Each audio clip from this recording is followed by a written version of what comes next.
Hola, buenas noches. Mi nombre es Gloria Estefanía Banda Olveda. Mi número de matrícula es AL091888. Soy estudiante de la Universidad CNSI en la carrera de Licenciatura en Ciencias de la Educación.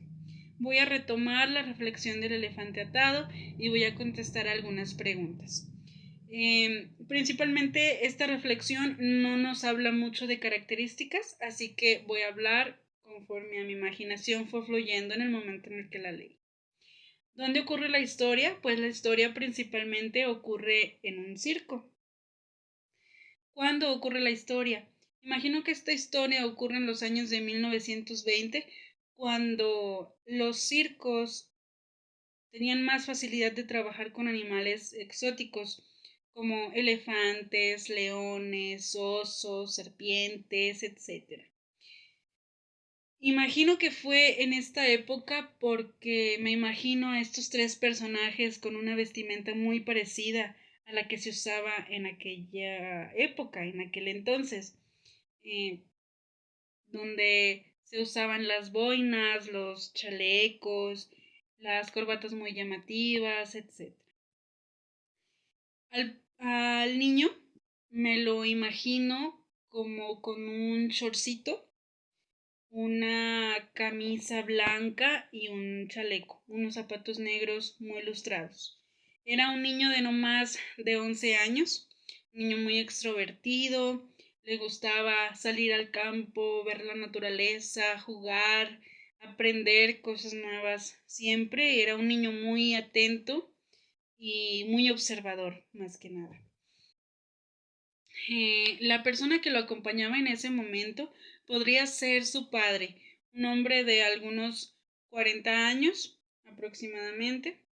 Imagino que era un hombre que pasaba mucho tiempo fuera de casa trabajando o haciendo alguna otra actividad.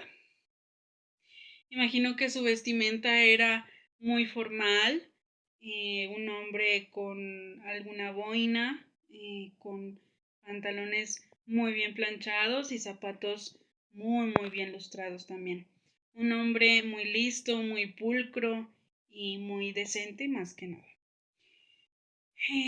Al sabio me lo imagino siendo una persona muy humilde, muy trabajadora, muy respetuosa, con una barba larga, muy blanca, y unos ojos profundos, unas manos lastimadas por el trabajo, por el desgaste.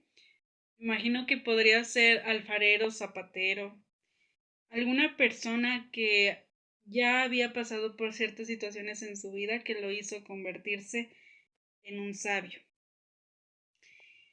¿Por qué el elefante no huye? ¿Y qué es lo que lo mantiene atado a esa pequeña cadena?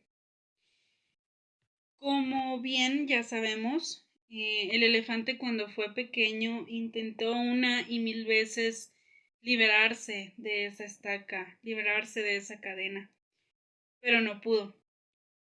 Y en ese momento su mente era más vulnerable al ser más pequeño y creció con la mentalidad de que si no había podido cuando lo intentó, cuando fuera más grande, no lo iba a lograr ni en ese momento ni en ningún otro momento de su vida.